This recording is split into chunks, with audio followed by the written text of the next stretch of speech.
Bismillahirrahmanirrahim. Assalamualaikum warahmatullahi wabarakatuh. Alhamdulillahi ala ihsanih wa syukru lahu ala taufiqihi wa amtinanih. Wa asyhadu an la ilaha illallah wahdahu la syarika lahu ta'ziman li sya'nih. Wa asyhadu anna Muhammadan abduhu wa rasuluhu da'ila ridwanih.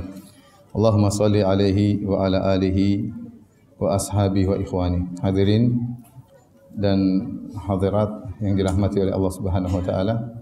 Alhamdulillah, puji dan syukur kita panjatkan kepada Allah Subhanahu wa taala atas segala limpahan karunia dan kenikmatan yang tiada henti-hentinya Allah berikan kepada kita. Salawat dan salam semoga tercurahkan selalu kepada junjungan kita Nabi Muhammad sallallahu alaihi wasallam, juga kepada keluarganya serta seluruh sahabatnya tanpa terkecuali. Pada kesempatan kali ini kita akan bahas tentang orang-orang yang dinilai mati syahid dalam syariat, ya. Siapa saja mereka, ya, yang meraih kemuliaan yang sangat tinggi di sisi Allah, yaitu meraih pahala orang-orang yang mati syahid. Sungguhnya di antara cita-cita setiap muslim adalah bisa meninggal dalam kondisi husnul khatimah.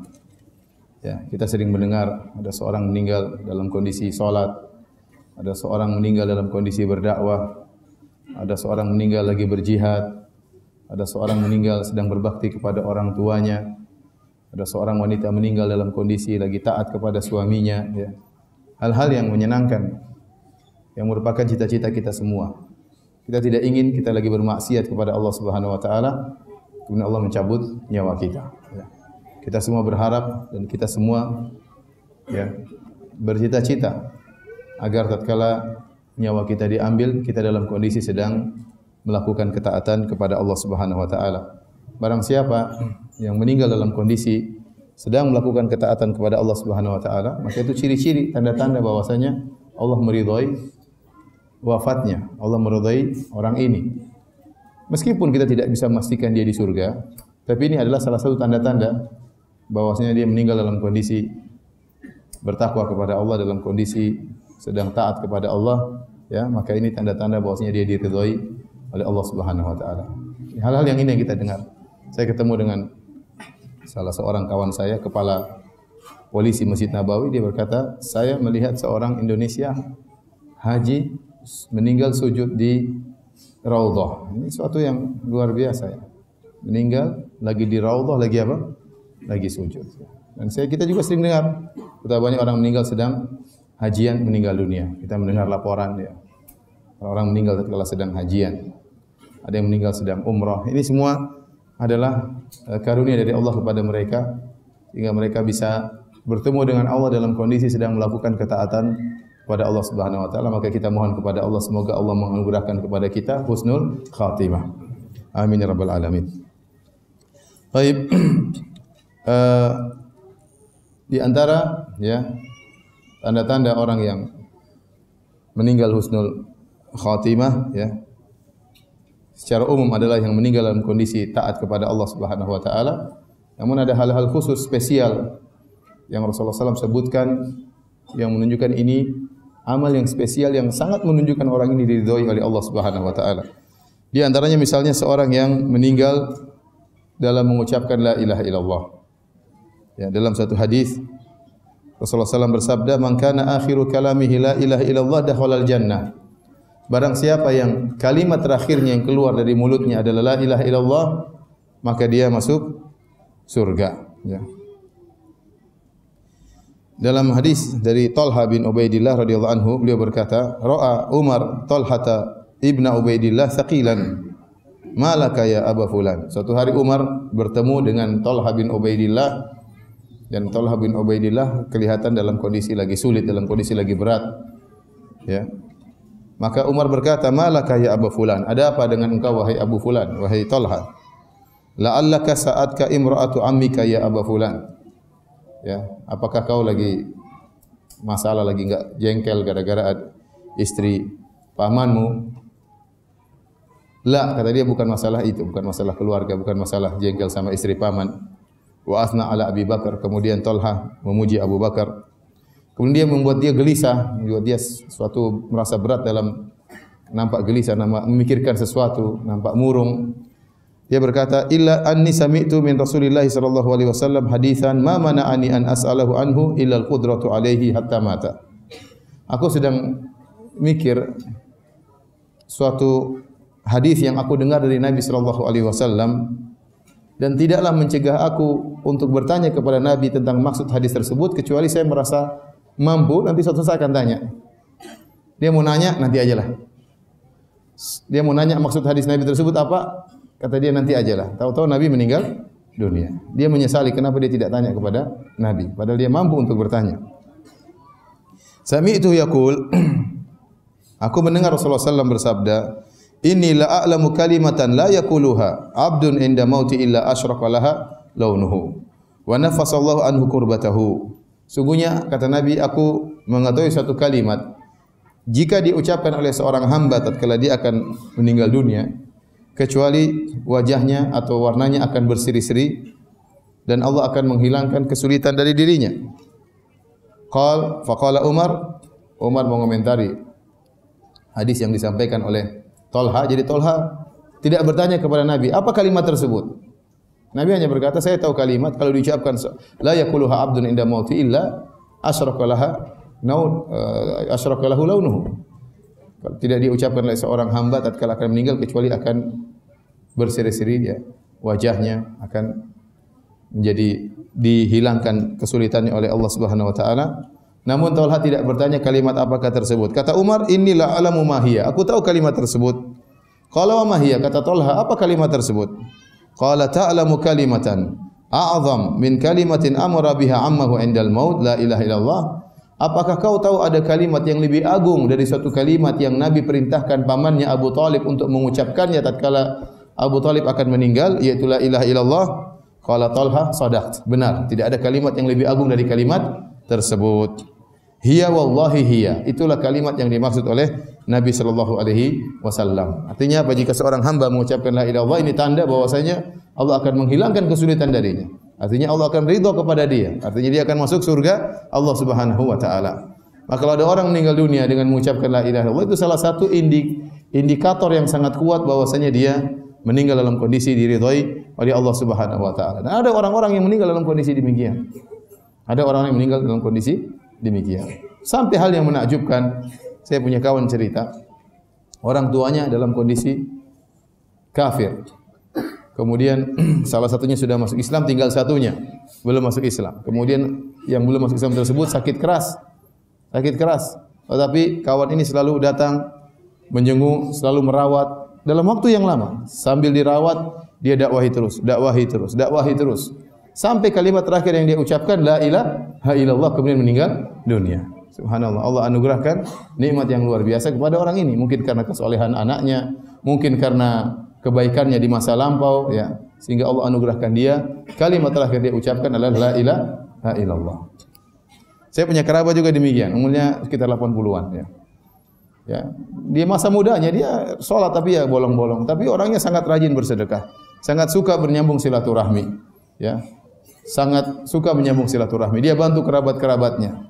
Di akhir hayatnya, alhamdulillah istrinya ikut pengajian, mulai suruh dengar kajian di Roja, ya, mulai dengar. Padahal sudah puluhan tahun dia tidak, istilah dalam tanda petik, tidak ngaji lah, ya. Artinya Islam biasa-biasa, kemudian solat pun sering bolong-bolong, tidak konsen dalam belajar. Di akhir hayatnya, saya tanya sama istrinya, bagaimana kerabat saya meninggal? Kata dia, tiba-tiba waktu meninggal, dia mengatakan, asyhadu an la ilaha illallah wa asyhadu anna Muhammadar Rasulullah. Saya pikir dia bercanda. Tahu-tahu meninggal dunia. Subhanallah. Allah kasih anugerah kepada sebagian orang. Oleh karenanya, tidaklah mudah seorang di akhir hayatnya mengucapkan la ilaha illallah, kecuali ya dia punya kebaikan-kebaikan sebelumnya, karena ini indikator besar atau indikasi besar yang menunjukkan bahwasanya dia diridhai oleh Allah Subhanahu wa taala. Meskipun kita tidak memastikan dia masuk surga, tidak. Tapi ini salah satu indikasi besar bahwasanya Allah meridhainya. Baik.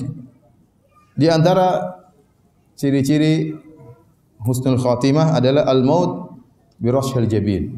Meninggal dalam kondisi dahi berkeringat. berdasarkan satu hadis yang diriwayatkan oleh Buraidah bin Al-Husayb radhiyallahu anhu, annahu kana bi Khurasan. Suatu hari dia sedang berada di Khurasan, fa ada akhan lahu wa huwa marid. Dan dia kemudian menyenguk saudaranya yang dalam kondisi sakit. Fa wajadahu bil maut. Ternyata dia terlambat, dia mendapati saudaranya tersebut sudah meninggal dunia. Wa idza huwa bi araqi jabinihi. Ternyata dia melihat ada keringat di keningnya, ya, ada keringat di atas pelipisnya. Maka sahabat ini berkomentar, dia berkata, Allahu Akbar. Dia gembira. Dia mengatakan, sami'tu Rasulullah sallallahu alaihi wasallam yaqul, aku mendengar Rasulullah sallallahu alaihi wasallam bersabda, mautul mu'min bi araqil jabin.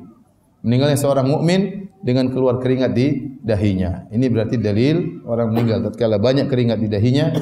Ini tanda dia meninggal dalam kondisi husnul khatimah.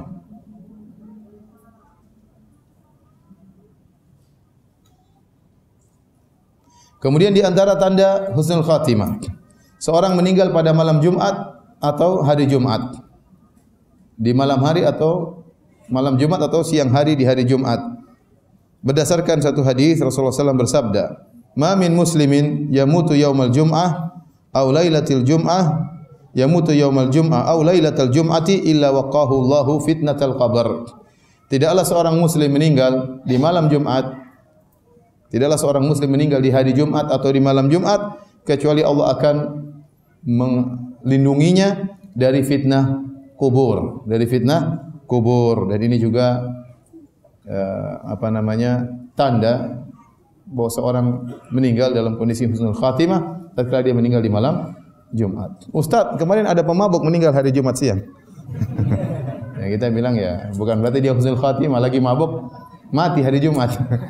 Kita bilang ini ya, maksudnya ini salah satu tanda, bukan berarti kemudian setiap yang mati hari Jumat kemudian apa? Kemudian husnul khatimah. Tidak ya. Tidak mesti demikian. Ya tergantung kondisinya. Kalau orang tersebut orang yang saleh, kita bilang ini tanda-tanda berarti dia meninggal dalam kondisi husnul khatimah. Kalau dia pelaku maksiat ya kita bilang enggak, ya. Kita bilang enggak. Sama nanti yang disebutkan di antara orang-orang yang dianggap mati syahid adalah orang yang terbakar. Tapi Ustaz, ada orang fulan kemudian dia naik kapal menuju pulau, di sana dia mau berzina, tahu-tahu kapalnya terbakar. Mati syahid ya, itu mati konyol namanya. Jadi bukan berarti setiap ada orang dapat tanda tersebut kemudian kita vonis dia husnul khatimah atau dia mati syahid. Taib. Ini tadi 3 tanda-tanda husnul khatimah, mengucapkan la ilaha illallah, atau kata sebenarnya mengatakan yang makna ucapan semisal itu. Ada orang yang meninggal tidak mengucapkan la ilaha illallah, tapi dia meninggal dalam kondisi berucap astagfirullah, astagfirullah. Ada. Saya pernah ada kawan yang dia meninggal dalam kondisi demikian. Kemudian ada yang meninggal mungkin dalam kondisi berzikir, ya. Ada dalam kondisi intinya dia mengucapkan kalimat-kalimat yang menunjukkan pujian kepada Allah. Nabi SAW sendiri waktu meninggal tidak mengucapkan la ilaha illallah, tapi dia mengucapkan ma'ar rafiqil a'la, yang artinya aku memilih bersama Allah yang maha tinggi. Karena tidaklah seorang nabi meninggal dunia kecuali diberi pilihan, apakah di dunia dengan kenikmatannya atau memilih untuk bersama Allah Subhanahu wa taala. Maka Nabi tatkala meninggal dunia setelah beliau bersiwak, kemudian beliau berkata ma'ar rafiqil a'la, aku memilih untuk bersama Allah Subhanahu wa taala. Itulah kalimat terakhir yang diucapkan oleh Nabi sallallahu alaihi wasallam. Oleh karenanya jika seorang meninggal dalam kondisi mengucapkan la ilaha illallah atau kalimat-kalimat yang lain yang menunjukkan dia mengingat Allah, sedang mengingat Allah, maka ini tanda bahwasanya dia meninggal dalam kondisi husnul khatimah. Tadi yang pertama mengucapkan la ilaha illallah, yang kedua ada tanda keringat di dahinya. Kemudian yang ketiga tadi yaitu meninggal di malam Jumat atau hari Jumat. Kemudian yang keempat yang menjadi fokus kita adalah meninggal dalam kondisi mati syahid. Dalam kondisi mati syahid. Ini yang jadi pembahasan kita pada kesempatan kali ini. Sungguhnya orang yang mati syahid, para hadirin hadirat yang dirahmati oleh Allah Subhanahu wa taala, ada 3 model. Ada orang yang mati syahid di dunia dan di akhirat. Yang kedua, ada orang yang mati syahid di akhirat saja. Dan ada yang ketiga, orang yang mati syahid cuma di dunia saja. Saya ulangi, kalau kita mau klasifikasikan tentang model-model orang yang mati syahid, maka ada 3 model. Yang pertama yang mati syahid di dunia dan di akhirat. Yang kedua yang mati syahid di mana saja? Di akhirat saja. Yang ketiga yang mati syahid cuma di dunia. Yang pertama yang mati syahid dunia dan akhirat yaitu orang yang berperang kemudian dia mati syahid. Kemudian dia mati syahid, dibunuh oleh musuh sehingga dia mati syahid. Maka orang ini mati syahid di dunia dan juga di akhirat dibangkitkan dalam kondisi mati syahid, dalam kondisi sebagai syuhada, mendapatkan pahala yang besar. Yang model kedua ada yang orang mati syahid cuma di dunia. Siapa orang ini yang mati syahid cuma di dunia, di akhirat tidak? Yaitu orang yang zahirnya mati syahid tapi niatnya ternyata tidak beres, bukan karena Allah Subhanahu wa taala. Oleh kerana waktu Nabi SAW ditanya, ya, rajulun qatala hamiyatan, rajulun qatala syaja'atan, rajulun qatala ghadbanan, rajulun qatala liyudhkar, rajulun qatala liyura makanuhu, ayu dzalika fi sabilillah. Ya Rasulullah, ada seorang berjihad hanya sekedar membela, ya, hanya sekedar kesukuan. Ada orang berperang hanya karena menunjukkan emosinya, kemarahannya. Ada orang berperang, ya, hanya liyudhkar, untuk dikenang, riya dia. Ada orang liyura makanuhu, berperang, berjihad, liyura makanuhu, agar diketahui kedudukannya. Saya inilah jagoan, saya inilah panglima, ya, sehingga orang tahu siapa dia. Ayu dzalika fi sabilillah. Mana di antara mereka yang mati syahid di jalan Allah Subhanahu wa taala? Maka Nabi mengatakan man qatala litakuna kalimatullahi al-ulya fa huwa fi sabilillah. Yang berperang supaya meninggikan kalimat Allah, itulah yang mati syahid. Adapun yang tadi semuanya karena emosi, karena kesukuan, hanya karena ingin dikenang, ingin diakui, karena ngamuk doang, ya, karena ingin diketahui kedudukannya, maka semuanya bukan fi sabilillah. Bukan fi sabilillah. Dalam suatu riwayat disebutkan rubba qatilin baina saffain Allahu a'lamu bi niyatihi. Betapa banyak orang yang terbunuh di antara dua saf yang sedang berperang, artinya dalam pertempuran. Allah lebih tahu tentang niatnya. Maka tidak semua orang yang mati syahid kemudian dia mati syahid dia di akhirat. Di dunia kelihatannya mati syahid, di dunia dia berperang. Dia terbunuh oleh musuh, dia berperang dengan semangatnya dalam barisan kaum muslimin, tapi belum tentu di akhirat dia mati syahid. Oleh karena dalam hadis yang masyhur yang sering disampaikan oleh para ustaz tentang nasib orang yang riya, 3 orang di antaranya. Yang pertama adalah orang yang mati syahid, ya. Awalu ma yuqda yaumal qiyamah thalatha. Orang yang pertama kali disidang oleh Allah adalah 3 orang. Yang pertama kali di antara 3 orang tersebut adalah syahid. Rajulun ustushhid, seorang yang mati syahid. Fa utiya bihi, kemudian dihadirkan orang ini. Fa arrafahu ni'amahu, kemudian Allah ingatkan nikmat-nikmat yang Allah berikan kepada orang ini, berupa kejagoan, keberanian, kepandaian dalam menggunakan senjata, mudah pandai memanah, pandai menggunakan pedang, pandai menggunakan senjata, ya, tepat sasarannya kalau menembak, ya, kemudian sangat canggih dalam mengatur strategi peperangan. Intinya Allah berikan dia banyak kehebatan. Fa arafaha, maka dia pun ingat nikmat-nikmat tersebut. Pertanyaan berikutnya dari Allah Subhanahu wa taala, "Wa ma amilta fiha?" Apa yang kau lakukan dengan nikmat-nikmat tersebut? Maka dia berkata, ya, qataltu fika hatta tushhid. Ya Allah, aku berperang di jalan Engkau sampai aku mati syahid.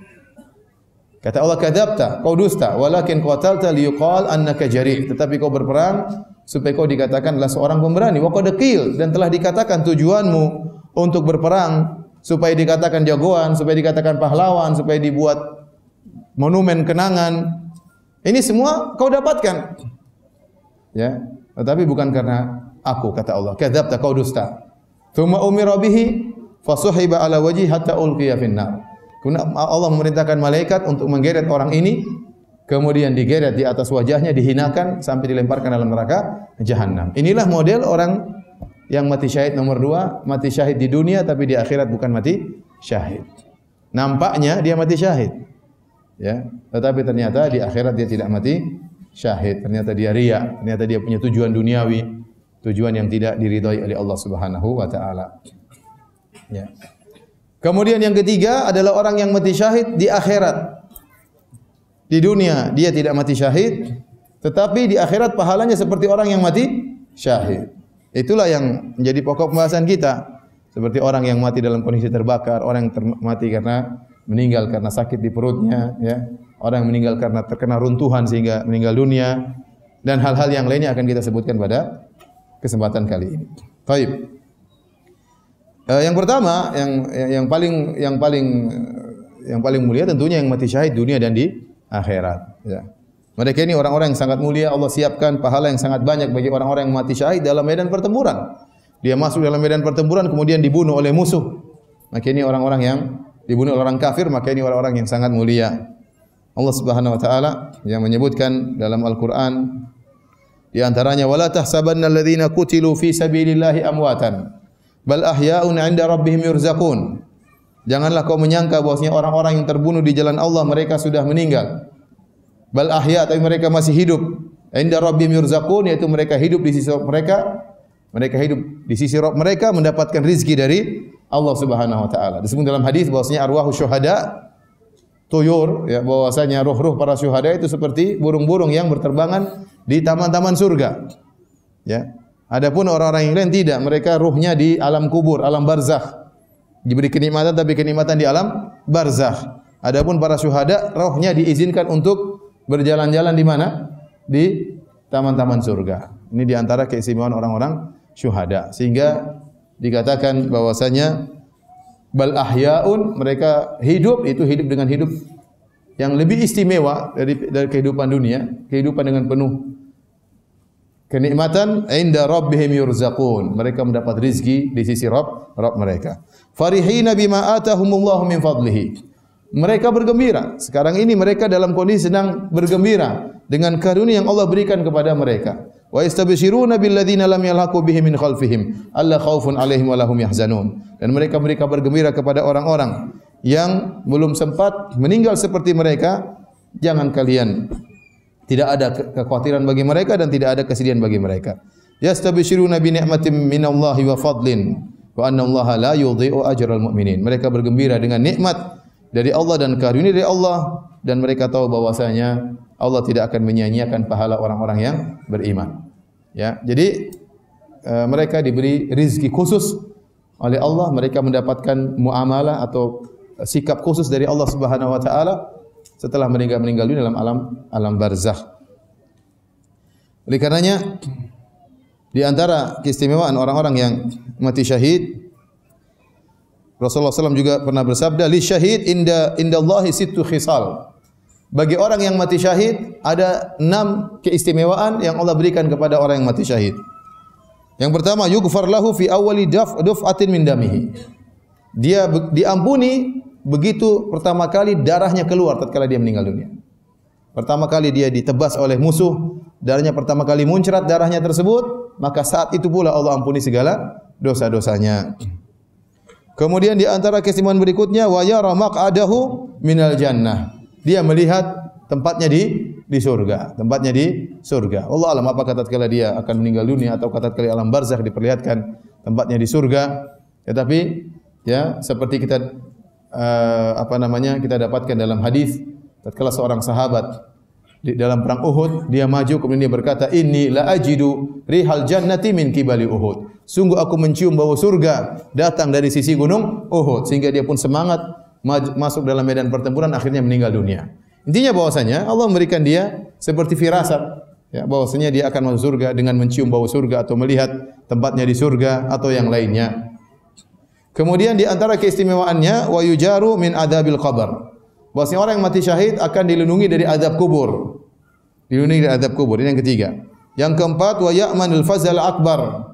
Dia akan tenang tatkala hari kebangkitan. Hari yang di mana orang pada ketakutan, hari kiamat yang sangat dahsyat, Allah membuat dia merasa tenang. Kemudian yang berikutnya, wa yuhalla hilyatal iman. Dia diberi hiasan dengan hiasan keimanan. Yang berikutnya, wa yuzawwaju minal huril ain. Akan dinikahkan dengan bidadari. Kemudian yang berikutnya, wa yashfa atau yushaffa fi sab'ina insanan min aqaribihi. Dan dia berhak untuk memberi syafaat kepada 70 orang dari kerabatnya. Taib, kata Nabi SAW, wa yashfa atau yushaffa fi sab'ina insanan min aqaribihi. Ternyata dia bisa memberi syafaat kepada 70 orang dari kerabatnya. Masya Allah, bisa memberi syafaat kepada 70 orang dari kerabatnya. Kalau dia mati syahid, dia bisa masukkan surga 70 orang, beri syafaat agar Allah beri syafaat kepada 70 orang dari karib kerabatnya.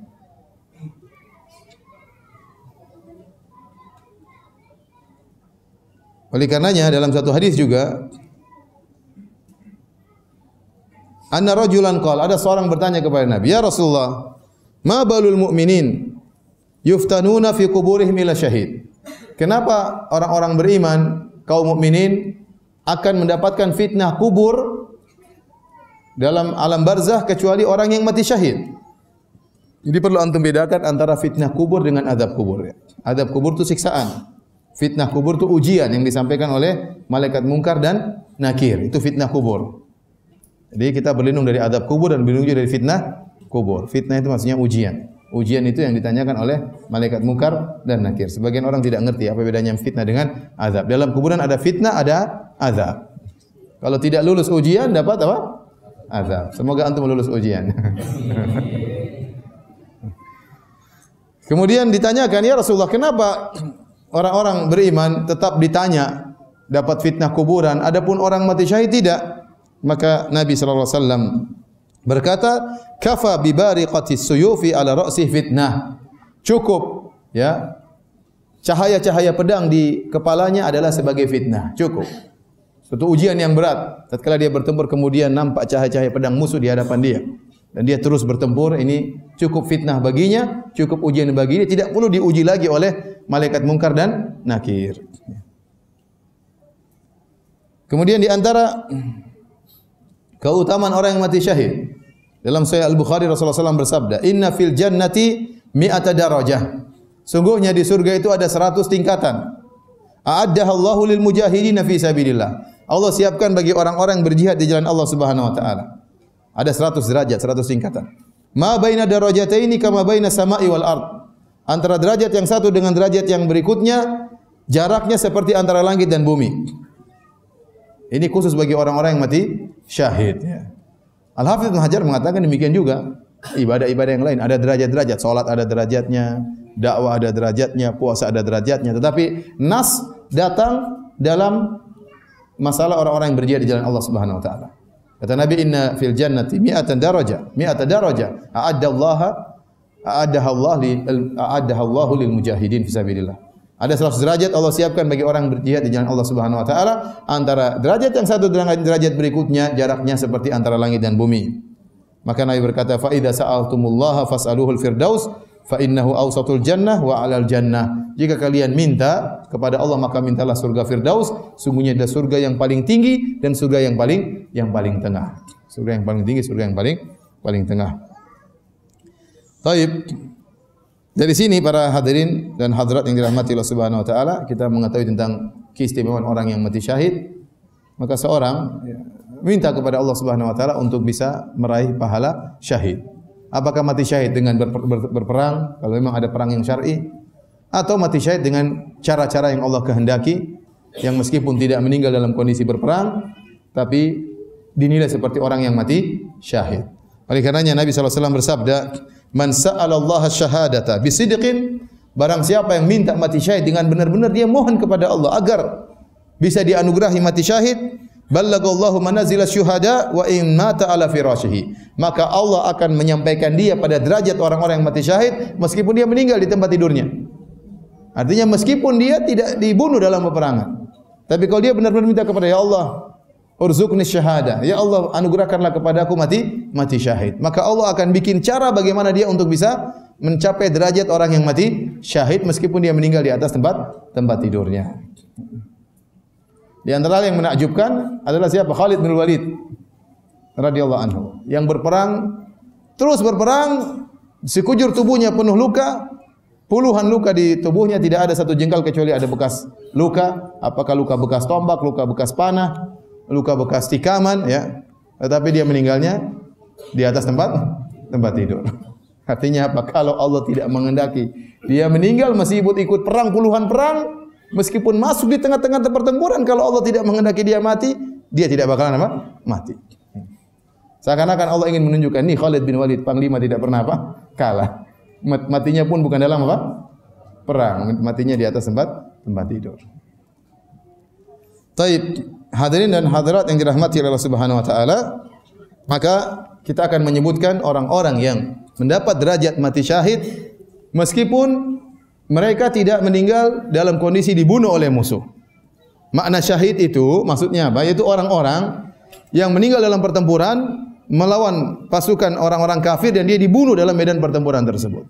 Ini yang disebut dengan mati syahid, yang benar-benar mati syahid, yang real benar-benar mati syahid.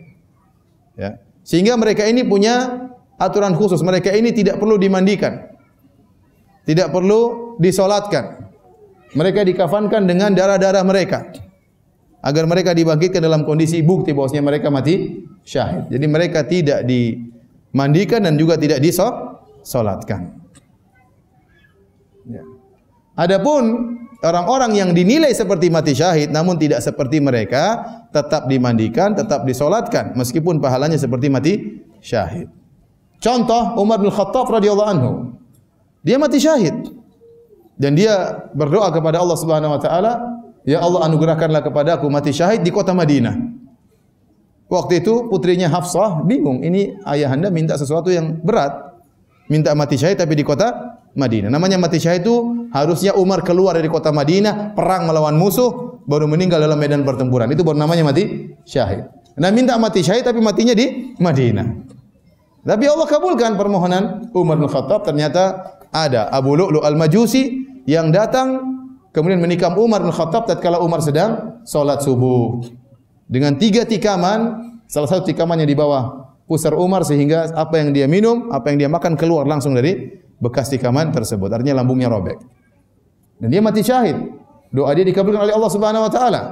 Tapi Umar bin Khattab, ya, dan ini sudah diisyaratkan oleh Nabi waktu Nabi SAW naik gunung Uhud bersama Abu Bakar, bersama Umar, bersama Uthman. Fartajafa Uhud, tiba-tiba gunung Uhud bergetar. Maka Nabi berkata, "Uskun ya Uhud, tenanglah wahai engkau gunung Uhud. Fa inna ma 'alaika nabiyyun wa siddiqun wa syahidan."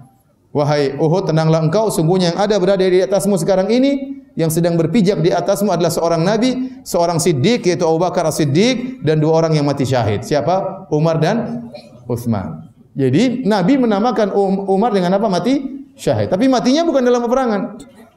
Karena dia meninggal bukan dalam kondisi berperang, maka tetap dimandikan, tetap disolatkan. Faham? Ini bedanya. Bedanya dengan orang yang mati syahid dalam pertempuran, dibunuh oleh orang kafir dalam pertempuran, maka tidak perlu dimandikan dan tidak perlu disolatkan. Nah, kita sekarang menyebutkan orang-orang yang dinilai mati syahid, ya, meskipun dia tidak mati syahid sebagaimana yang dimaksudkan, ya, mati syahid itu meninggal dalam pertempuran dibunuh oleh orang kafir. Siapakah orang-orang tersebut? Di antaranya yang dianggap mati syahid adalah seorang yang meninggal dalam kondisi sedang menuju pertempuran. Ya. Meskipun dia meninggal di tengah jalan sebelum sampai ke medan pertempuran. Meskipun dia ternyata sakit di tengah jalan, meninggal meskipun belum sampai ke medan pertempuran. Tetapi dia sudah keluar dengan niat untuk berjihad, maka dia dianggap mati syahid. Dalam hadis Nabi sallallahu alaihi wasallam bersabda, "Ma ta'udduna asy-syahida fikum?" Siapakah orang-orang yang menurut kalian adalah mati syahid? Qalu ya Rasulullah, man qutila fi sabilillah fa huwa syahid. Para sahabat menjawab dengan jawaban yang polos, yang sebagaimana yang bisa dipahami, yaitu orang yang terbunuh di medan pertempuran itulah yang mati syahid. Orang yang terbunuh di medan pertempuran itulah mati syahid. Maka Nabi mengomentari, "Inna syuhada'a ummati idzan laqalil." Kalau yang disebut dengan mati syahid harus mati dalam medan pertempuran, maka orang yang mati syahid dari umatku hanyalah sedikit. Kalau begitu cuma sedikit. Tidak semua orang bisa mendapati kondisi demikian. Tidak semua orang bisa mendapati kondisi peperangan melawan musuh kemudian terbunuh di medan pertempuran. Kalau cuma itu mati syahid maka sedikit. Qalu faman hum ya Rasulullah? Maka para sahabat bertanya, kalau gitu siapa mereka ya Rasulullah yang dianggap mati syahid? Maka Rasulullah SAW menjelaskan di antaranya, man qutila fi sabilillah fa huwa syahid. Yang pertama orang yang terbunuh di medan pertempuran itu yang syahid. Ini yang jelas. Man qutila fi sabilillah fa huwa syahid. Yang terbunuh di medan pertempuran dalam kondisi jihad, maka ini benar mati syahid. Wa man mata fi sabilillah fa huwa syahid. Demikian juga seorang yang meninggal di jalan menuju jihad, maka dia juga mati syahid. Meskipun bukan di medan pertempuran. Wa man mata fi ta'un fa huwa syahid. Barang siapa yang meninggal karena ta'un, karena penyakit ta'un yaitu wabah, virus yang menyerang kulit dan kemudian membuat orang kemudian panas yang tinggi kemudian akhirnya meninggal dunia, maka ini juga mati syahid. Wa man mata fil batn fa huwa syahid. Barang siapa yang meninggal karena penyakit di perutnya, maka dia juga mati syahid. Wal ghariqu syahid. Dan yang meninggal karena tenggelam juga mati syahid. Sini Rasulullah SAW menyebutkan beberapa orang mati. Yang pertama yang terbunuh di medan pertempuran, yang kedua yang berjalan menuju peperangan, dia meninggal meskipun belum terjadi peperangan. Kemudian yang ketiga meninggal karena penyakit taun, juga mati syahid. Yang keempat barang siapa meninggal karena penyakit di perutnya, juga mati syahid. Yang kelima barang siapa yang tenggelam juga mati syahid.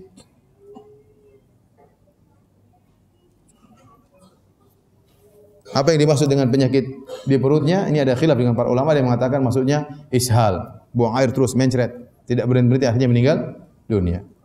Ada yang mengatakan muntah terus dan perutnya mengembang, membesar, ya. Ada seperti gas di dalamnya sehingga akhirnya dia meninggal dunia. Nah, ada yang mengatakan penyakit perut apapun selama dalam perut maka dia dikatakan mati syahid. Dan bahkan ada yang lebih luas daripada ini. Sebenarnya berpendapat semua penyakit dalam tubuhnya, tidak mesti di perut. Batan itu bisa diartikan perut, bisa diartikan dalam. Maka sebenarnya mengartikan maksudnya penyakit batan, maksudnya penyakit di perutnya. Wal mabtun itu orang punya penyakit di perutnya. Sebenarnya mengatakan tidak, maksudnya penyakit dalam tubuhnya, penyakit misalnya paru-parunya, misalnya jantungnya, misalnya apanya, maka ini juga dikatakan mati syahid. Wallahu alam bisawab. Ini khilaf di kalangan para ulama. Tapi kebanyakan ulama mengatakan maksudnya berkaitan dengan perutnya. Dia merasa suatu sakit di perutnya. Taib. Di antara hadis-hadis yang menunjukkan bahwasanya orang yang meninggal meskipun bukan dalam pertempuran, tetapi dia sedang menuju pertempuran, meskipun tidak dibunuh oleh orang kafir, namun dia mati dalam nuansa perang atau menuju peperangan, maka tetap dikatakan mati syahid. Di antaranya hadis kata Nabi sallallahu alaihi wasallam, "Man fasala fi sabilillah famata aw qutil fa huwa syahid." Barang siapa yang keluar menuju peperangan kemudian dia meninggal, maka dia mati syahid. Atau terbunuh maka dia mati syahid. Yang ini fokus kita bukan terbunuh tapi dia meninggal, ya, tanpa dibunuh oleh orang kafir. Aw waqasahu farasuhu, atau ternyata kudanya menjatuhkan dia. Dia lagi bertempur, ternyata dia tidak dibunuh oleh orang kafir, tapi kudanya menggoncang dia, dia jatuh, diinjak oleh kudanya, diinjak lehernya, dia mati gara-gara kudanya. Maka ini juga mati syahid. Kenapa? Dia dalam nuansa apa? Perang. Au ba'iruhu, demikian juga atau ontanya, dia naik onta, karena dahulu mereka perang naik onta sama naik kuda. Naik onta sama naik kuda. Ternyata dia mati gara-gara ontanya yang membuat dia terjatuh, diinjak oleh ontanya atau kejatuhan ontanya, maka dia juga mati syahid. Auladagatu hamma, atau ternyata dia tatkala hendak berperang dia istirahat tidur, tahu-tahu di malam hari datang binatang berbisa yang dengan bisanya membunuh. Contohnya kata para ulama ular. Tahu-tahu datang ular, dia lagi tidur di malam pertempuran, tahu-tahu datang ular menggigit dia sehingga dia meninggal dunia, maka dia mati syahid meskipun tidak dibunuh oleh orang kafir, tapi dia meninggal dalam nuansa apa? Nuansa perang. Ya. Bahkan kata Nabi sallallahu alaihi wasallam, "Au mata ala firashihi bi ayyi hadfin sya'allah." Atau dia meninggal sedang tidur dengan cara apapun yang Allah kehendaki. Tahu-tahu apakah digigit ular atau sesak napas, pokoknya dia dalam nuansa perang. Meskipun tidak dibunuh oleh orang kafir, kata Nabi, "Au mata ala firashihi bi ayyi hadfin sya'allahu." Atau dia meninggal di atas tempat tidurnya dengan apapun yang Allah kehendaki, fa innahu syahid, maka dia mati syahid. Wa inna lahul jannah, dan bagi dia surga.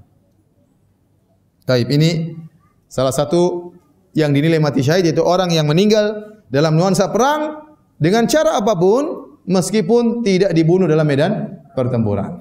Tidak dibunuh oleh orang kafir. Apakah dijatuhkan oleh kudanya, apakah dijatuhkan oleh ontanya, apakah digigit ular, ataukah sedang tidur atau sak napas, atau meninggal di atas atau tidur enggak bangun-bangun tanpa sebab kita ketahui, selama dia dalam nuansa perang, dia keluar karena fi sabilillah, maka dia dianggap mati syahid. Taib. Yang berikutnya tadi sudah kita singgung, al-mautu bi ta'un. Seorang yang meninggal bukan nuansa perang. Di rumah di mana saja dia berada, tahu-tahu dia meninggal gara-gara kena taun. Taun ini wallahu alam bisawab adalah penyakit yang wabah ya, saya tidak tahu bahasa Indonesianya apa. Cuma kalau saya baca terjemahan penjelasan para ulama, yaitu wabah disebabkan virus atau mikroba ya yang menular, dan kalau sudah kena seorang dia akan panasnya tinggi, terkadang merusak kulitnya, akhirnya dia meninggal dunia. Kira-kira penyakit apa itu? Saya dulu pernah dengar kolera. Kolera itu apa? Korela apa kolera? Penyakit apa? Wabah. Orang bilang wabah apa? Kolera. Apa itu wabah kolera? Saya juga enggak tahu. Ada yang dokter sini? Saya belum dapat terjemahan pas tentang taun, tapi sifat-sifatnya disebutkan. Itu penyakit terkadang panasnya tinggi atau meninggal dunia, menular, kemudian merusak kulitnya ya. Apa kira-kira? SARS ya? Apa itu SARS? Saya juga tidak tahu. Nanti dicari tahu ya, apa itu kira-kira taun ya. Ada dokter di sini? Ada? Tidak ada. Baik. Ada beberapa hadis yang berkaitan dengan hal ini. Di antaranya dari Anas bin Malik radhiyallahu anhu, dia berkata kepada Hafsah binti Sirin.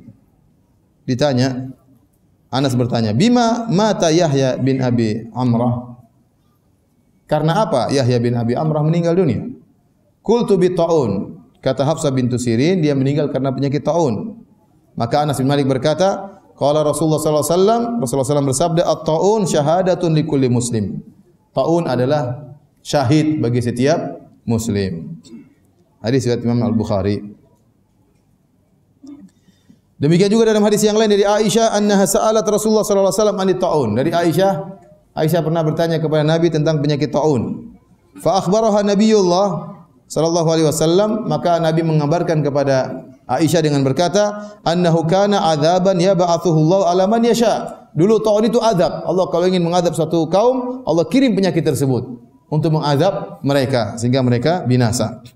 Faja'alahu Allahu rahmatan lil mu'minin. Adapun kalau menimpa kaum mukminin maka Allah jadikan itu sebagai rahmat. Falaisa min 'abdin yaqa'u ta'un fayamkuthu fi baladihi sabiran. Tidaklah seorang terkena penyakit taun dan dia tetap tinggal di tempatnya dalam kondisi sabar. Ingat, ada dalam kondisi apa? Sabar. Jadi bukan semua orang kena taun kemudian mati syahid. Dia harus punya sikap dalam menghadapi penyakit tersebut. Yaitu sabiran, dia bersabar menghadapi penyakit tersebut. Ya'lamu annahu lan yusibahu illa ma katabahu Allahu lahu. Dan dia yakin bahwasanya tidak ada musibah menimpanya kecuali yang telah ditakdirkan oleh Allah Subhanahu wa taala. Inna kana lahu mithlu ajri syahid. Kecuali dia akan mendapatkan pahala seperti pahala orang yang mati syahid. Jadi ternyata bukan sekedar kena taun, tetapi dia harus bersabar menghadapi penyakit tersebut. Baru dia memperoleh pahala mati syahid. Hadis riwayat Imam Al-Bukhari. Kemudian juga dalam hadis yang lain, kata Nabi sallallahu alaihi wasallam, "Ya'ti syuhada wal mutawaffuna bi ta'un." Pada hari kiamat kelak ada orang-orang mati syahid. Kemudian ada juga orang-orang yang mati karena penyakit taun. Terluka, mungkin ada borokan di tubuhnya, luka di tubuhnya. Fayaqulu ashabu taun. Maka orang-orang yang meninggal karena taun mereka berkata pada hari kiamat kelak, di hari kebangkitan, mereka berkata, "Nahnu syuhada." Kami ini mati syahid karena penyakit taun. Fayuqal, maka dikatakan, "Unzuru fa in kanat jarahuhum ka jarahi syuhada tasilu daman rihal misik fahum syuhada." Maka dikatakan kepada orang-orang yang mati karena penyakit taun ini, lihatlah kepada luka-luka mereka. Kalau ternyata luka-luka mereka seperti luka-lukanya orang-orang yang mati syahid, di mana keluar darah tapi darah tersebut baunya seperti bau minyak kasturi, maka ketahuilah mereka mati syahid. Fayajidunahum kadzalik. Ternyata dilihat benar luka-luka akibat taun tersebut ternyata mengeluarkan darah dan baunya seperti bau minyak kasturi, minyak misik. Berarti mereka seperti mati apa? Syahid.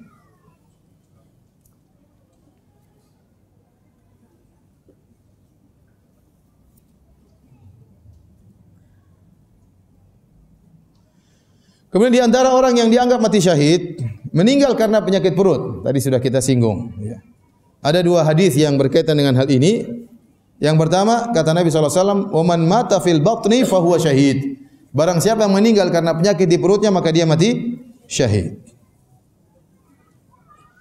Dalam hadis yang lain dari Abdullah bin Yasar, dia berkata, "Kuntu jalisan wa Sulaiman ibnu Surat wa Khalid ibnu Arfatah. Fa dzakaru rajulan tufi." Aku sedang duduk bersama Sulaiman bin Surat dan Khalid bin Arfatah. Lalu mereka ngobrol tentang seorang yang meninggal dunia. Mata bi batnihi, dia meninggal karena penyakit di perutnya. Fa idza huma yashtahiyani an yakuna syuhada'a janazatihi. Tiba-tiba dua orang ini, Sulaiman bin Surat dan Khalid, ingin melihat jenazah orang yang mati karena sakit perut tersebut. Faqala ahaduhuma lil akhar, maka salah satunya ngomong kepada yang lain. Alam yakul Rasulullah sallallahu alaihi wasallam, man yaqtuluhu batnuhu falan yu'adzab fi qabrihi.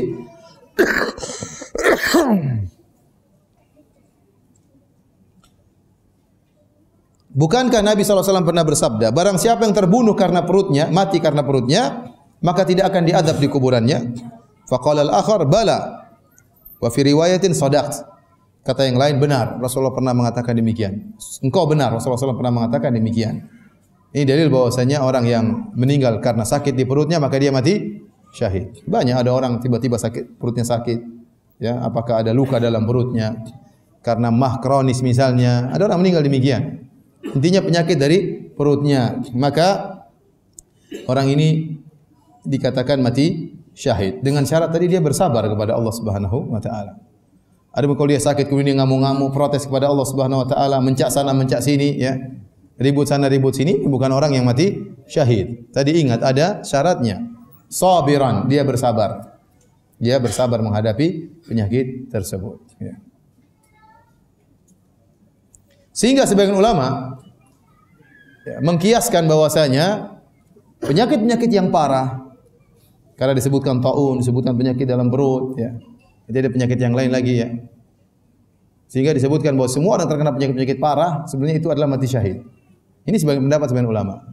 Ya, penyakit yang mungkin tidak pernah kita dengar yang parah buat orang itu benar-benar KO, benar-benar orang-orang tersebut benar-benar parah, kepayahan, kesakitan yang amat sangat, ya. Mereka sebagian ulama mengatakan orang yang kena penyakit kanker itu mati syahid.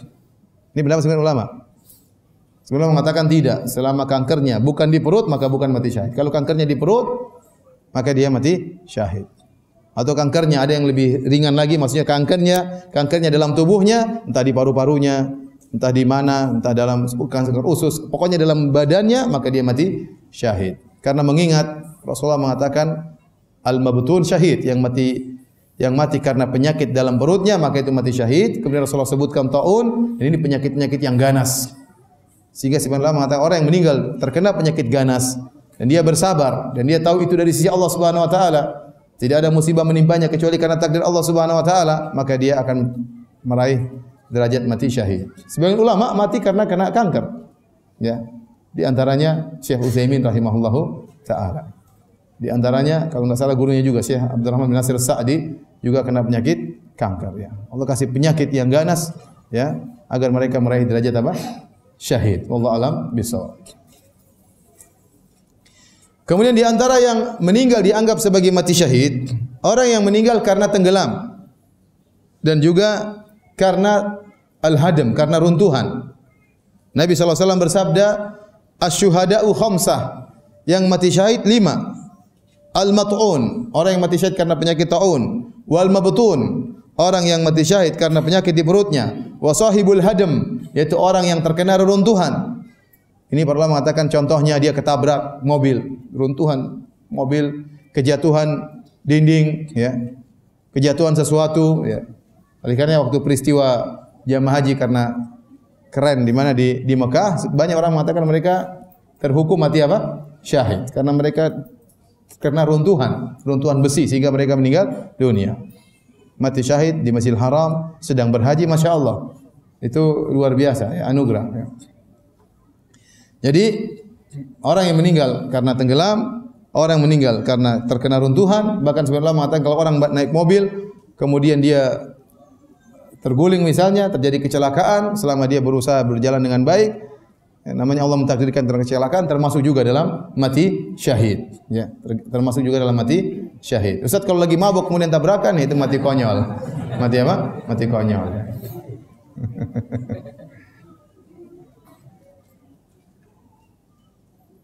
Taib. Di antaranya yang dianggap mati syahid seorang wanita yang meninggal pada masa nifasnya karena kelahiran. Ini juga dianggap mati syahid. Berdasarkan hadis Ubadah bin Samit radhiyallahu anhu, inna Rasulullah sallam ada Abdullah bin Rawaha. Qala fama tahawwaza lahu an firashihi. Sungguhnya Rasulullah sallam menjenguk Abdullah bin Rawaha.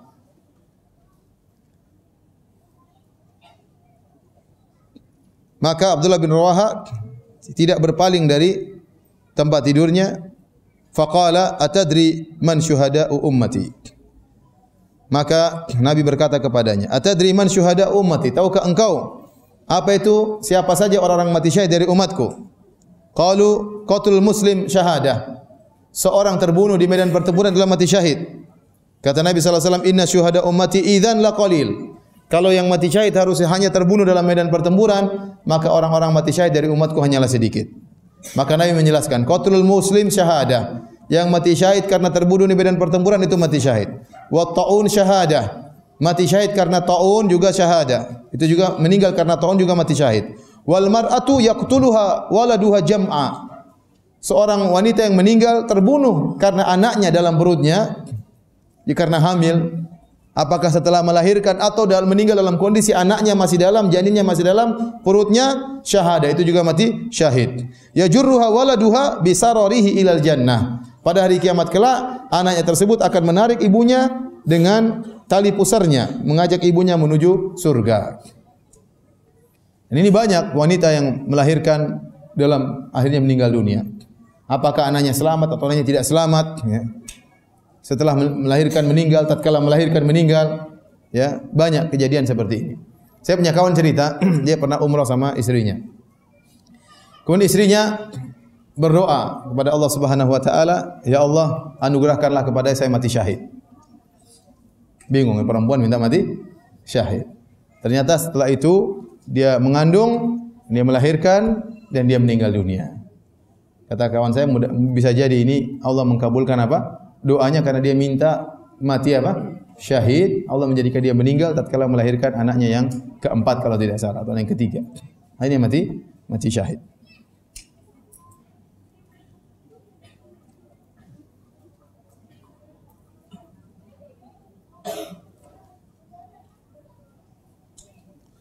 Kemudian di antara yang dianggap mati syahid, meskipun tidak terbunuh di medan pertempuran, adalah meninggal karena kebakaran, karena terbakar. Al-maut bil harb. Kemudian juga meninggal karena penyakit zatul jam. Zatul jam ini saya berusaha cari di internet ya, dengan ciri-ciri yang disebutkan. Saya baca di salah satu informasi disebut dengan pleuritis. Antum tahu pleuritis? Ya. Saya bacakan ya. Nanti tanya dokter ya, ini cuma sekedar informasi internet belum tentu benar. Syekh Google kadang-kadang benar, kadang-kadang menyesatkan. Tapi sifat-sifat yang disebutkan oleh para ulama, ini secara terjemahan, secara penjelasan syar'inya, wa hiya waramun har ya'ridu fil ghisha al-mustabtin lil adla. Yaitu maknanya yaitu suatu bengkak yang panas yang nempel pada lapisan yang meliputi tulang rusuk. Ini secara syar'inya ya. Saya berusaha cari apa ya. Mungkin pleuritis. Makna dari pleuritis adalah peradangan yang terjadi pada pleura. Pleura juga apa? Pleura terdiri dari dua selaput yang masing-masing menempel pada paru-paru dan tulang rusuk yang berfungsi untuk memisahkan kedua jaringan tersebut. Sehingga wallahu alam apakah ini disebutkan pleuritis, yaitu penyakit intinya suatu bengkak yang panas yang menempel atau menimpa selaput yang menutupi apa namanya tulang rusuk, disebut dengan zatul jam. Ini juga orang yang meninggal gara-gara penyakit ini juga disebut dengan mati syahid. Hadisnya dari Jabir ya bin Atiq marfu'an, Rasulullah SAW bersabda, "Asyuhada'u sab'atun siwal qatli fi sabilillah." Orang mati syahid ada 7 selain yang terbunuh di dalam medan pertempuran. Al-mat'un syahid, yang mati meninggal karena ta'un mati syahid. Wal gharqu syahid. Orang yang meninggal karena tenggelam juga mati syahid. Wa sahibu dzatil jambi syahid tadi.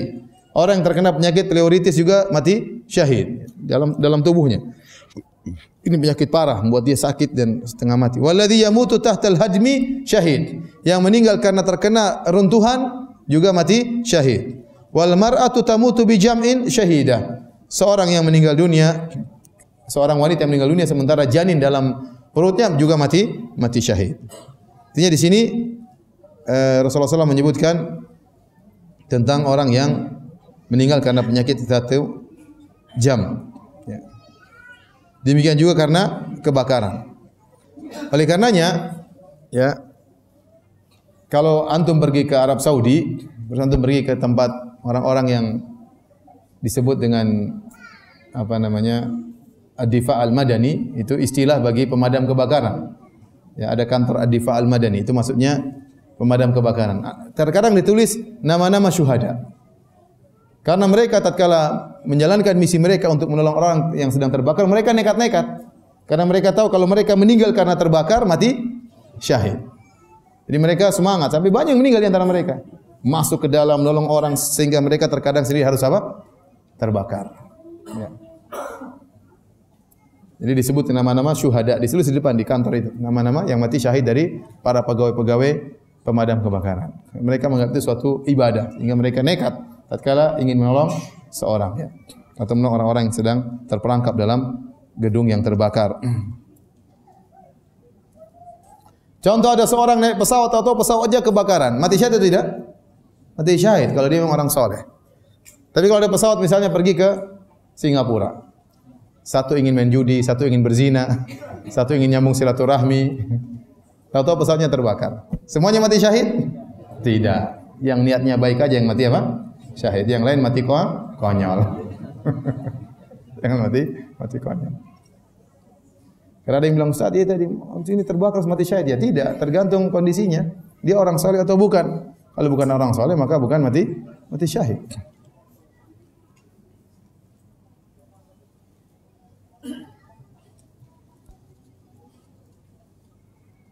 Di antara orang yang mati syahid, al-mautu fi sabili difa'anil mal. Al-murad ghasbuhu. Seorang yang meninggal dunia karena membela hartanya yang ingin dirampas. Ini juga mati syahid. Kata Rasulullah SAW, man qutila duna malihi fahuwa syahid. Barang siapa yang meninggal karena membela hartanya, maka dia mati syahid. Dalam riwayat yang lain kata Nabi, man urida maluhu bi ghairi haqqin faqatal faqutil. Barang siapa yang hartanya ingin diambil tanpa hak, kemudian dia membela hartanya, dia melawan sampai dia terbunuh, maka dia juga mati syahid. Dalam hadis Abu Hurairah, dia berkata, ja'a rajulun ila Rasulillah sallallahu alaihi wasallam. Ada seorang datang menemui Nabi sallallahu alaihi wasallam, faqala, dia berkata, ya Rasulullah, ara'aita in ja'a rajulun yuridu akhdha mali? Ya Rasulullah, bagaimana menurut Anda ada seorang datang ingin mengambil hartaku, ingin merampas hartaku? Qala, kata Nabi, fala tu'tih malak, jangan kau kasihkan hartamu kepadanya. Qala ara'aita in qatalani? Ya Rasulullah, bagaimana kalau dia memerangiku, ingin membunuhku? Qatilhu, kata Nabi, lawan dia. Qala ara'aita in qatalani? Ya Rasulullah, bagaimana kalau dia bunuh saya? Kata Nabi, fa anta syahid, kau mati syahid. Kata dia lagi, qala ara'aita in qataltu? Bagaimana kalau saya yang bunuh dia? Kata Nabi, huwa finnar, dia di neraka. Ini contoh sederhana. Ada begal menghalangi antum ingin curi mobil antum, antum melawan. Antum mati meninggal, antum mati syahid. Tapi kalau antum enggak lah, saya masih bisa beli mobil Ustaz. Ya udah ambil aja. Ya enggak apa-apa. Terserah ya. Allah mau kasih pilihan. Tapi kalau ente nekat melawan, ente mati syahid.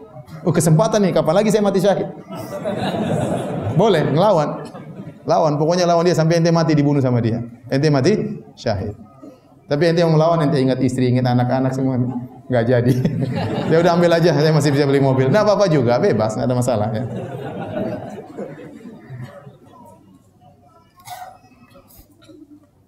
Dalam saya sering kalau saya umrah hajian saya bilang di antara hadis Nabi, kata Nabi sallallahu alaihi wasallam, ya, man istata'a minkum an yamuta bil Madinah falyamut biha fa inni syafi'un liman mata biha, atau kama qala Nabi sallallahu alaihi wasallam. Barang siapa yang mampu untuk meninggal di kota Madinah, maka meninggallah di kota Madinah. Sungguhnya aku akan beri syafaat kepada orang yang meninggal di kota Madinah. Maka saya berdoa, ya Allah, semoga Allah mewafatkan kita di kota Madinah. Kata mereka, amin. Sekarang ibu-ibu, enggak, nanti Ustaz, jangan sekarang. Kapan-kapan.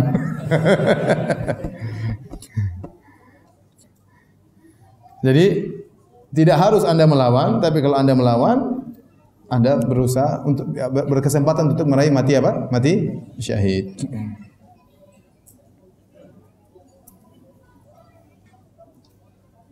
Demikian dalam hadis yang lain.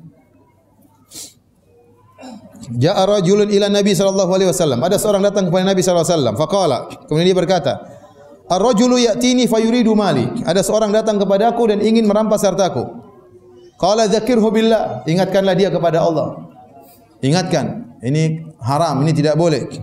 Qala fa illam yadhkur. Ya Rasulullah, bagaimana kalau dia tidak ingat Allah dan dia nekat? Fasta'in alaihi sultan. Kata Nabi SAW, minta tolonglah kepada penguasa. Kata dia, fa inna as-sultan anni. Bagaimana kalau penguasa tidak mengurusku? Wa ajjala alayya, dan orang itu ingin merampas hartaku. Sultan enggak datang-datang. Penguasa, pemerintah tidak datang-datang ngurus, sementara dia ingin merebut hartaku. Qala qatil duna malik. Lawanlah dia, perangilah dia. Hatta takuna min syuhada'il akhirah, sampai kau menjadi orang yang mati syahid di akhirat. Au tamna malak, atau kau menyelamatkan hartamu. Jadi seakan-akan kalau lihat hadis ini Rasulullah SAW mengatakan ini kesempatan untuk mati apa? Syahid. Ya. Jangan berdoa, ya Allah kapan saya ketemu begal, jangan. Kita minta keselamatan ya dari Allah Subhanahu wa taala. Tapi kalau ada rampok, ada pencuri, penjabret ingin merampas harta Anda lawan, ini kesempatan bagi Anda untuk mati syahid.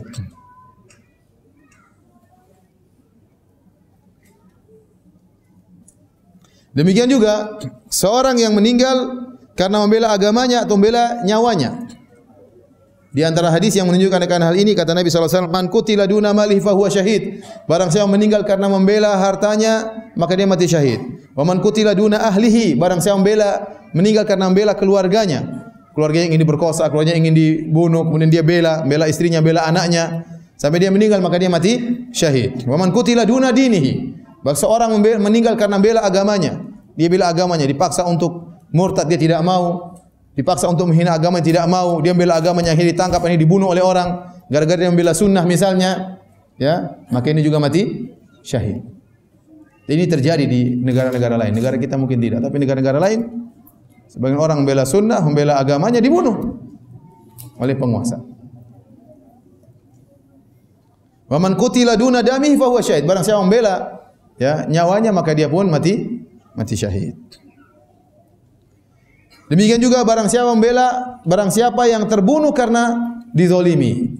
Man qutila duna madzlamatihi fa huwa syahid. Kata Nabi, barang siapa yang terbunuh karena dizalimi, maka dia mati syahid. Umum di sini bersifat umum, kezaliman apapun, maka dia mati syahid. Kemudian yang terakhir di antara yang mati dan dianggap meninggal mati syahid adalah al-mautu murabitan fi sabilillah. Seorang yang meninggal dunia karena berjaga di daerah perbatasan, meskipun bukan dalam medan pertempuran.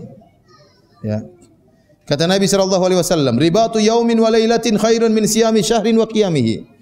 Seorang berjaga di daerah perbatasan sehari semalam lebih baik daripada puasa selama sebulan, lebih baik daripada salat malam selama sebulan. Wa in mata jara alaihi amaluhu alladhi kana ya'maluhu. Kalau dia sudah meninggal tatkala meninggal gara-gara menjaga daerah perbatasan, ya. Dan ini terjadi, dia perbatasan tahu-tahu ditembak, tahu-tahu dipanah, bukan dalam medan pertempuran, tidak. Karena orang jaga di daerah perbatasan itu ngeri, dia enggak tahu musuh datang dari mana. Ya. Kalau pertempuran dia lihat musuhnya, dia mungkin bisa membunuh, tapi dia tidak tahu tiba-tiba dia kena tembakan, kena sniper, kena panahan.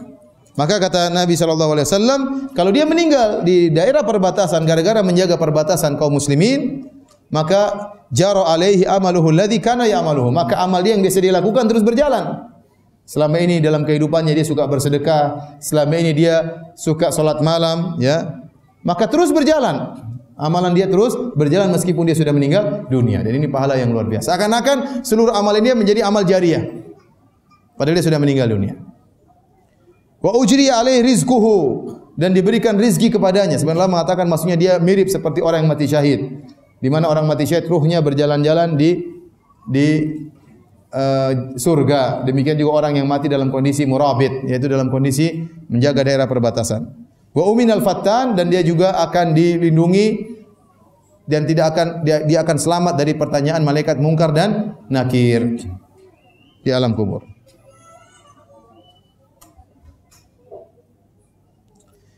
Dalam hadis yang lain kata Nabi sallallahu alaihi wasallam, "Kullu mayyitin yukhtamu ala amalihi illa alladhi mata murabitan fi sabilillah." Setiap orang yang meninggal, maka amalnya selesai setelah dia meninggal dunia.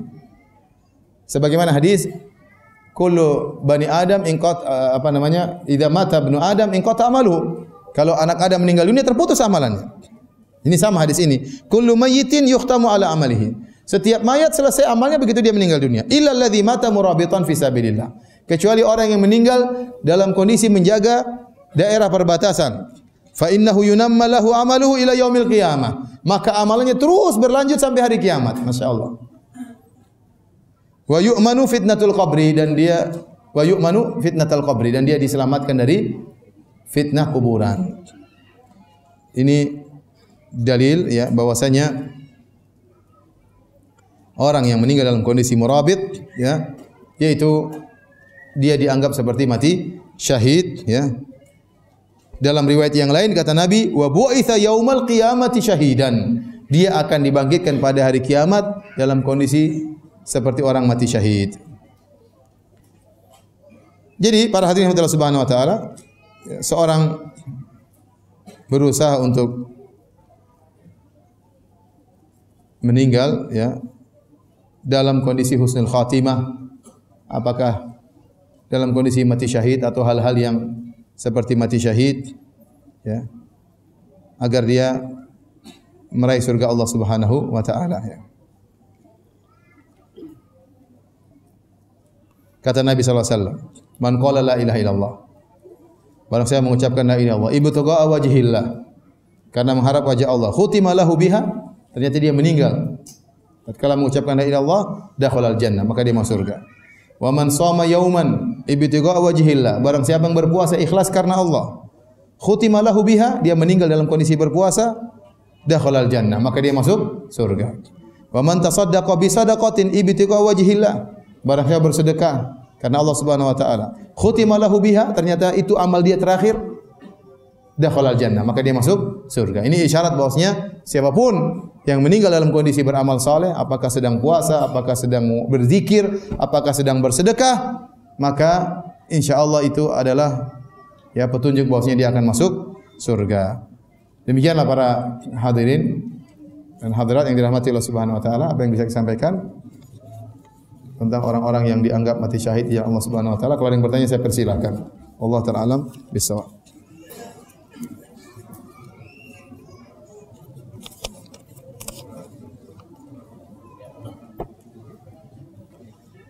Ustaz, apakah dalam Islam ada mati suri? Saya tidak tahu ada mati suri. Namanya orang meninggal selesai, enggak mungkin bangkit lagi. Dia bangkit lagi hari kiamat nanti ya.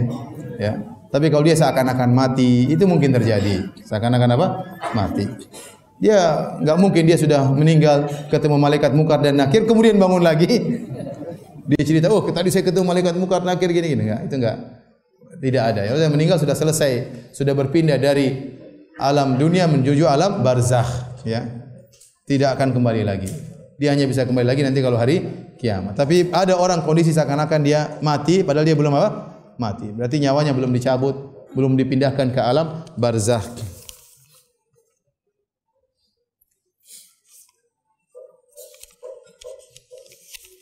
Apakah anak dalam kandungan termasuk mati syahid? Saya tidak temukan dalilnya. Ibunya ya kalau meninggal baru mati apa?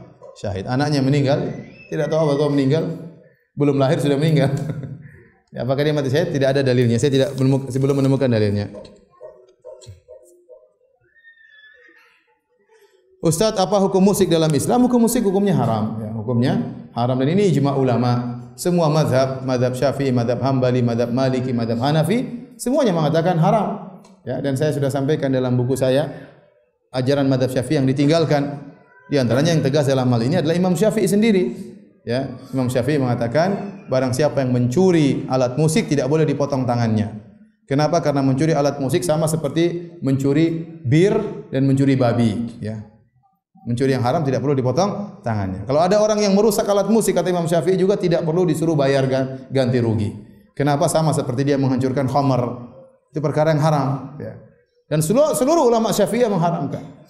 Imam Ghazali, mau sebut ulama Syafi'i mana saja. Terutama saya sampaikan ini kenapa? Karena kita di Indonesia bermadzhab apa? Syafi'i. Ya. Bahkan Ibnu Hajar Al-Haytami dalam kitabnya Az-Zawajir an Iktirafil Kabair menyatakan bahwasanya bermain musik, mendengar musik ini semua termasuk dosa besar. Ini yang menyatakan ulama besar di mazhab Syafi'i. Ya repot sekarang sebagian orang, sebagian dai di tanah air kita menyuruh bermadzhab. Kalian harus bermadzhab, kalian harus bermadzhab.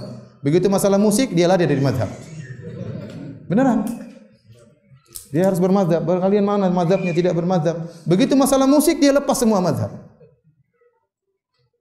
Ini hawa nafsu. Anda yang menyuruh bermadzhab, begitu masalah musik, Anda kenapa tinggalkan mazhab? Kalau Anda bilang menyuruh orang bermadzhab, Anda harus konsekuensi, komitmen. Maka dalam masalah musik juga ikut mazhab. Apalagi seluruh mazhab, 4 mazhab mengharamkan. Ustaz ada khilaf, benar setelah itu ada yang membolehkan seperti Ibnu Hazm, tapi Al-Andalusi dibantah oleh para ulama. Telah terjadi ijma sebelum dia mengatakan halal. Dia mengatakan halal kalau dia mendhaifkan hadis dalam Sahih Bukhari dan dia menyelisih para ahlul hadis. Seluruh ahlul hadis menyatakan hadisnya sahih. Dia menyatakan hadisnya apa? Dhaif ya. Ini kesalahan. Maka tidak boleh berdalil dengan kesalahan seorang ulama ya. Dan tidak usah kita bicara tentang masalah dalil, kita bicara tentang efek daripada musik. Coba sekarang musik ya. Orang kalau sering bermusik-musik, jarang dia baca Quran, jarang dia mau apa namanya? Ya. Apalagi dia semakin mendalami apa? Musik ya. Dia juga sholat tidak begitu tenang ya. Saya berbicara karena saya dulu pelaku, saya dulu main musik ya. Saya dulu ngeband, begitu ngeband azan saya berhenti, saya sholat. Tapi subhanallah, sholat tidak apa? Tidak tenang. Lagi musik mengantarkan kepada kebanyakan musik sekarang, musik yang maksiat. Nah, musik yang gambus-gambus kasidah-kasidah kurang enak didengar. Lebih enak yang rap, metal, pop, jazz, lebih enak-enak ya. Isinya apa? Perempuan. Isinya manja-manjaan. Ya. Kau yang di sana, kau yang di sini, kau yang di sana, kau yang di sini. Orang jadi stres semua, pikirin cewek, pikirin macam-macam lah ya.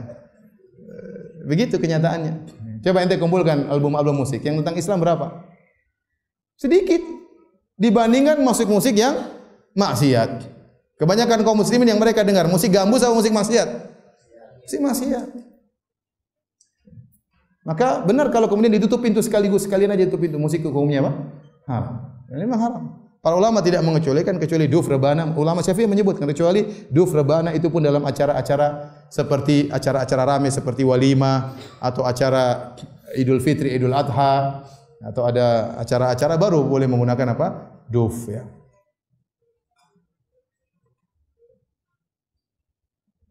Ayahku meninggal dunia karena sakit di perutnya sehingga kembung. Kata pamanku sebab terkena guna-guna. Apakah termasuk syahid? Iya, dia termasuk syahid karena penyakit dalam perutnya. Tergantung ayah soleh atau tidak, itu aja. Tapi secara sebab dia termasuk mati apa? Syahid. Dan itu penyakit menggugurkan dosa-dosanya. Meskipun karena santet ya. Orang santet itu kurang ajar, penyihir. Ngirim apa? Dalam perut dikasih paku, dikasih apa? Dikasih, coba antum perut dikasih jarum kan begini sakit, harus begini terus tegang, terus sedikit sakit ya. Ada digituin sama, makanya hukum orang penyihir itu dibunuh sebenarnya karena membuat keresahan bagi apa? Umat. Hadus sahir darbatun bisayf. Hukuman bagi penyihir yaitu dipenggal ya. Ada seorang sahabat bertemu dengan seorang pesulap. Dia potong kepala orang, dia sambung lagi. Dia potong kepala orang, dia sambung lagi. Sahabat ini potong kepala dia, sambung kepalamu kalau bisa.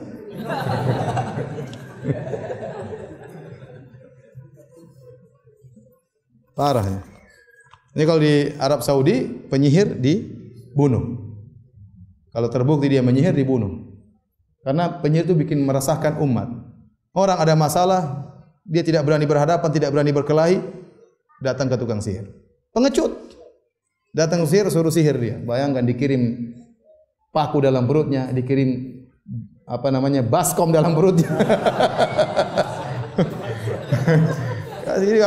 Ini dibunuh orang seperti ini. Dibunuh. Bukan malah dihormati, malah didatangi, ya. malah disegani ya. Kalau sudah meninggal malah diminta-mintai kuburannya, gimana? Ya, enggak benar.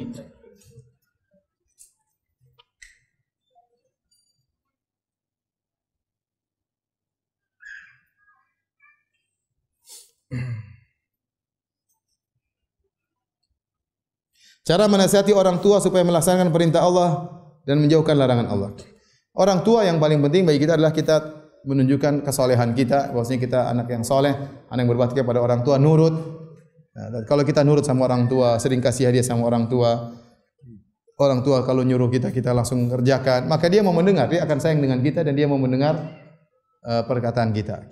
Tapi kalau disuruh kita enggak mau, malas mak, mau ngaji mak, ikut pengajian, enggak pernah. Disuruh buang sampah tidak mau buang sampah, disuruh pergi belikan sesuatu di mana tidak mau berangkat. Alasannya pengajian terus ya orang tua, ini pengajian sesat seperti ini. Membuat anak semakin tidak taat kepada orang tua. Antum mau orang tua dengar, kalau antum punya duit belikan belikan emas. Setelah antum belikan emas, pasangkan cincin di tangannya, jarinya antum baru dakwah. Mak, sebenarnya begini-begini. Dia enak dengarnya karena sambil dipasangin apa? Cincin.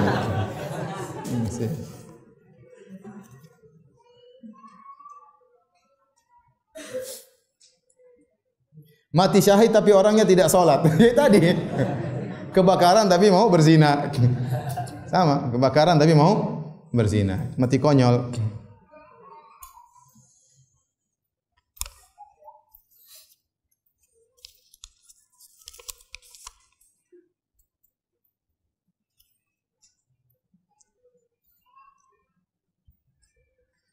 Apabila seorang muslim ingin bekerja, tiba-tiba di perjalanan menuju tempat kerja ia kecelakaan dan meninggal. Iya, saya bilang dia bekerja, dia itu ingin menafkahi anak-anak dan istrinya. Itu amal soleh atau bukan? Amal soleh. Kemudian dia kecelakaan, tabrakan. Tadi sebagian ulama seperti Syekh bin Baz mengatakan ini termasuk dalam sahibu al-hadam, yaitu orang yang meninggal karena reruntuhan, di antaranya karena kecelakaan. Apakah di kereta kemudian terjadi tabrakan, apakah di jalan terjadi tabrakan mobil. Selama dia keluar dalam rangka amal soleh, maka itu insya Allah termasuk apa? Syahid. Jadi ini menunjukkan rahmat Allah. Rahmat Allah begitu luas. Makanya Nabi mengatakan kalau yang mati syahid ternyata harus mati dalam medan pertempuran, inna syuhada'a ummati laqalil. Idzan laqalil, kalau gitu yang mati syahid cuma sedikit. Maka Allah membuka rahmatnya, maka banyak orang-orang bisa meraih pahala syahid dengan tidak mesti harus mati dalam medan pertempuran.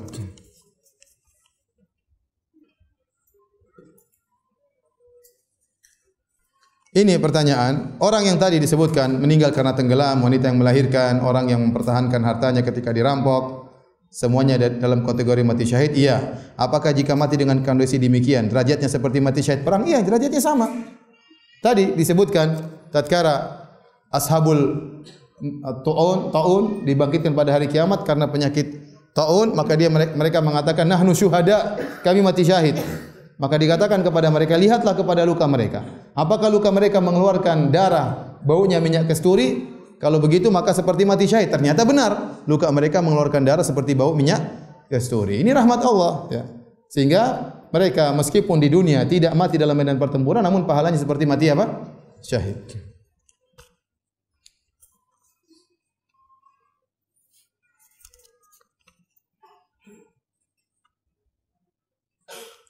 Ustaz, bagaimana dengan orang yang memerangi togut? Apakah dinilai mati syahid? Togut ini siapa dulu ya? Polisi sholat dianggap togut ya. Polisi istrinya bercadar dianggap apa? Togut ya. Bahkan ada polisi tulisnya namanya togut. Saya pernah di-share ada polisi togut, Mas Togut. Ya, kemudian mati ngebom diri, mati syahid, mati konyol seperti itu. Mati konyol, kita harus tegas masalah ini. Ya. Nggak boleh dianggap wah mereka lagi niat baik. Nggak ada niat baik, ini ngawur. Ya. Karena masalah takfir masalah yang mengerikan. Sebagian orang mengkafirkan dengan metode apa? MLM ya. Semua pemerintah kafir, togut, semua polisi togut, semua tentara togut, semua yang membela mereka juga togut. Ya. Sampai yang lebih parah, semua yang jualan es di kantor DPR juga togut. Yang lebih parah, semua yang nyoblos juga apa? Kafir. Begitu semuanya. Ini bahaya seperti ini. Mengerikan. Makanya waktu terjadi pengumuman kemarin, sebagian dai-dai lantang mengatakan haram-haram, sebagian dai diam. Hati-hati. Dai-dai yang diam, tidak komentar, hati-hati itu. Ada pemikirannya nggak beres itu. Hati-hati. Lihat dai-dai yang kemudian waktu terjadi bom cuma diam aja. Dai-dai kalau disuruh membahas tentang bahayanya ISIS tidak berani membahas itu, curigai. Curigai. Suruh bahas tentang bahayanya Khawarij, bahayanya ISIS, dia tidak mau bahas. Curigai, ini kenapa tidak mau bahas? Ya, ente bayangkan ada seorang takfiri di Arab Saudi ingin mengebom kilang minyak di Arab Saudi. Seandainya kalau kita biarkan dia ngebom, kemudian kilang minyak hancur, pemukiman situ ribuan orang meninggal dunia, kira itu gampang? Terus ente bilang, enggak apa, mungkin mereka niatnya baik. Enggak boleh langsung kita kemudian lembut-lembut. Kita bilang tegas, ini sesat, enggak boleh. Karena kalau kita gampang-gampangkan masalah seperti ini, akhirnya terjadi bom sana sini. Sudah merusak Islam, merusak citra Islam di mata orang-orang kafir. Main ngebom sama anak sama istri, subhanallah. Dia meninggal, dia ngebom 4 orang, yang meninggal 2 orang. Gimana? Togutnya 2 orang meninggal, dia 4 orang meninggal. Ini konyol ya. Kalaupun itu benar ternyata togut juga salah. Masa togut 2 mati, ente 4 yang mati? Kecuali ente 1 mati yang togut 1000 orang ya, mungkin lah. Ini togutnya yang mati 2, yang ngebom 4 orang yang mati. Ternyata mas togut. Subhanallah, bahaya. Saya ulangi, hati-hati ya. Ada dai kemudian mulai nyerempet dari masalah gitu, hati-hati tinggalkan. Nanti hidup cuma sekali, jangan terkena syubhat. Ada dai tidak berani menjelaskan tentang bahayanya ISIS, tinggalkan. Itu berarti punya pemahaman apa? Takfiri. Apalagi kemudian baiat terhadap ISIS. Hati-hati.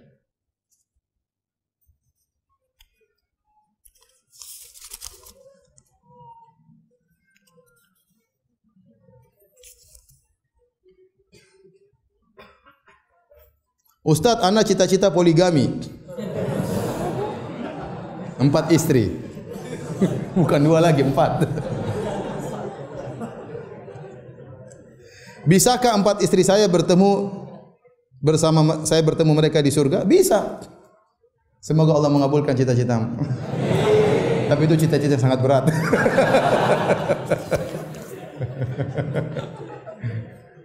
Tapi kalau antum menikah 4 istri solehah semuanya, sudah akan bertemu semuanya di mana? Di surga. Ya. Semoga Allah memudahkan.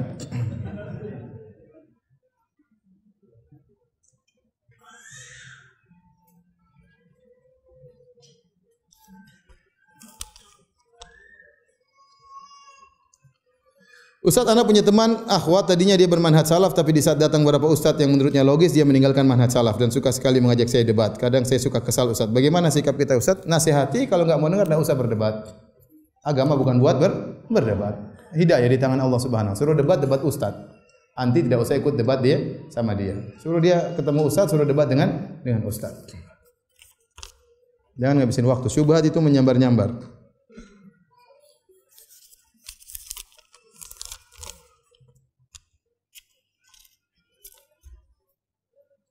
Bagaimana jika orang yang meninggal karena sakit perut tidak sempat mengucapkan la ilaha illallah? Ya. Sebelumnya semasa hidupnya sering bermaksiat kepada Allah. Intinya kalau dia sakit perut, kemudian dia bertobat kepada Allah Subhanahu wa taala, ya. Ini mudah-mudahan ini husnul khatimah ya. Tapi kalau dia tidak bertobat kepada Allah, ya repot juga kita bilang dia mati apa? Mati syahid ya. Repot. Sama seperti seorang pemabok kemudian mati di hari Jumat.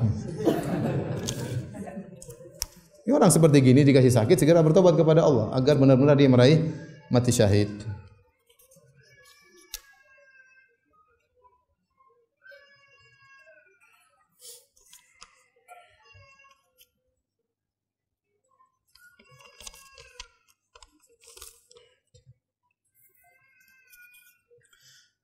Bagaimana caranya mengirim istighfar buat orang tua? Bukan mengirim istighfar, Anda mohonkan ampunan bagi orang tua. Jangan bilang istighfar 1000 kali untuk orang tuaku. Bukan, istighfar itu mohonkan ampunan. Jadi Anda berdoa, Rabbi ghufirli wali walidayya, Allahumma ghufirli wali walidayya warhamhuma. Itu maksudnya Anda doain orang tua agar diampuni. Sebenarnya dalam hadis ya, inna rajula la turfa'u darajatuhu fil jannah. Ada seorang lagi tahu derajatnya lebih tinggi di surga. Dia bertanya, "Anna li hadza? Kok bisa saya derajatnya tinggi?" Maka dikatakan kepadanya bistighfari waladika laka, karena anakmu sering memohonkan ampunan bagimu. Bukan kirim istighfar, tapi dia beristighfar untuk orang tuanya.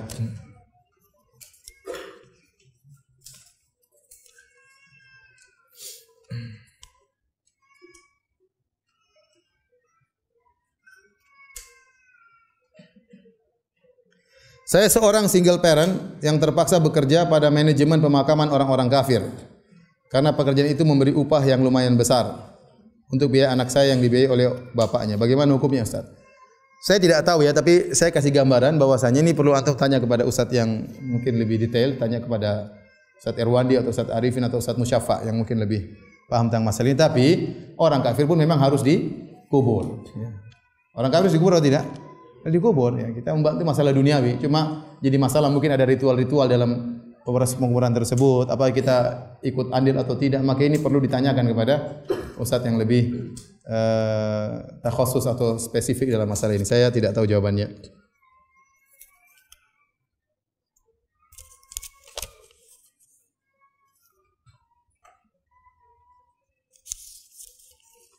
Apa yang harus dilakukan bagi seorang yang sudah berhaji sering umrah tapi pernah melakukan pengobatan ke orang-orang pintar sebelum tahu kalau pergi itu termasuk ke orang pintar termasuk syirik? Apakah amal ibadahnya tersebut akan hilang? Insyaallah tidak. Dia bertobat kepada Allah Subhanahu wa taala dari hal-hal tersebut, maka amalannya selamat.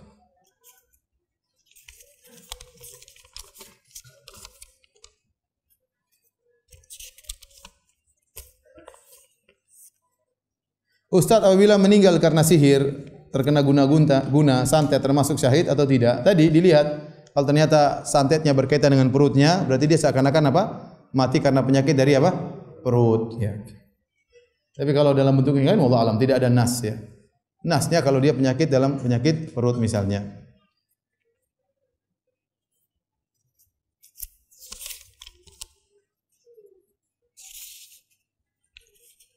Bagaimana kondisi orang-orang yang meninggal tenggelam pada kasus Danau Toba Juni lalu? Apakah mati syahid? Iya. Kalau memang tadi berarti di antara ciri-ciri mati syahid mati dalam kondisi apa? Tenggelam. Orang kafir yang enggak ya. Kalau orang kafir yang meninggal maka tidak ya. Ini hanya berlaku kepada orang-orang Islam. Tadi mereka Danau Toba buat apa? Mereka dalam rekreasi atau dalam rangka bermaksiat kita enggak tahu. Tapi secara zahir ini termasuk dari mati apa? Syahid.